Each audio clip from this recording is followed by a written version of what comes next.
1 Korintiërs 13 handel oor die liefde.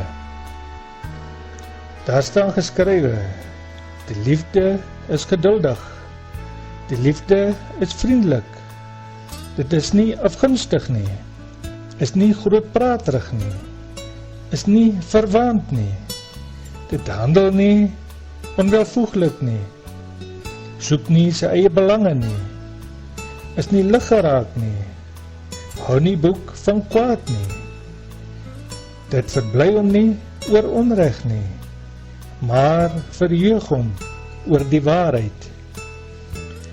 Dit bedek alles, glo alles, hoop alles, verdra alles. En nou geloof, hoop en liefde bly.